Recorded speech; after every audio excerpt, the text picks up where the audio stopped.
Hey there, 8th grade. We got lesson 22. We're going to be doing problems 1 through 20 just like usual. Hopefully you know that by now. Our learning target is I can multiply and divide fractions. Hopefully this isn't too crazy.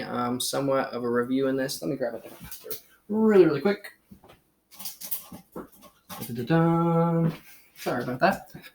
First one, we got 1/2 times 2/3. That's what the dot there means. When we multiply fractions, we just go straight across. So 1 times 2 is 2. 2 times 3 is 6. 2 6 is going to reduce to 1/3. We know that because 2 goes into 2 one time and 2 goes into 6 3 times.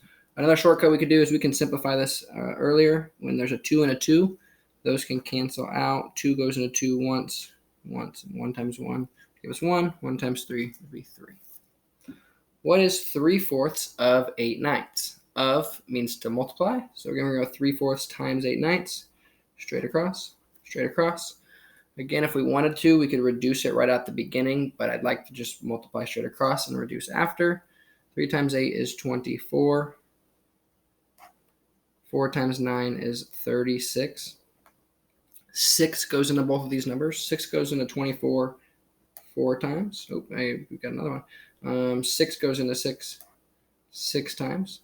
It looks like I can divide those both even further. Looks like 12 would have been our best number there. 4 divided by 2 is 2. 6 divided by 2 is 3. So 2/3. And again, multiply straight across. Next thing we're going to talk about, what is the reciprocal of 5/6? This word reciprocal is just a fancy word that means flip it over. So hopefully not too much goes into that. We're just going to get 6/5 or 1 1/5. Same thing right here. What is the multiplicative inverse? You probably won't see this word too much, but you will see this reciprocal word. It just means flip it over. Same here. So multiplicative inverse of 3 is just going to be 3/1 flipped over, which is 1/3. How many 1/4 are in 1? Hopefully you know that. Hopefully you know that's 4, somewhat like quarters. And in order to figure that out, that is also the reciprocal, which is 4/1. Finally, the last thing that has to do with our learning target, multiplying fractions. We've done a lot of that, but dividing fractions. This is where it gets a little tougher. And the saying is keep, change, flip. So here we have 3/4 divided by 1/3. We're going to keep this first one as 3/4. So keep.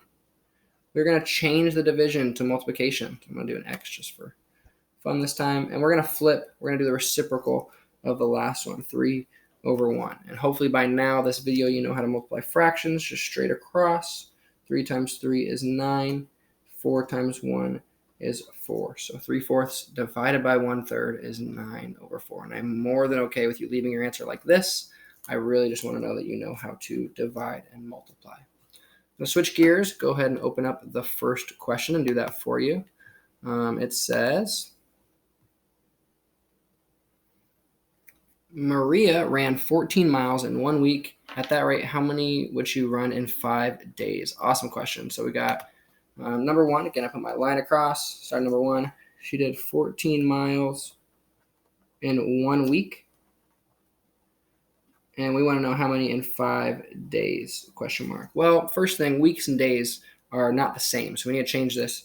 1 week is going to be the same thing as 7 days. I want to figure out how much you can do in 1 day. So 14 divided by 7 would give us 2 miles per day. And hopefully by now you figured out, if we have 5 days, 2 times 5 is going to be 10 miles. That was number 1. So you only have 19 more problems to do. Again, number 1 through 20. If you need any help, please get on my Zoom at noon and reach out to your Anchor Point teacher. Adios, guys.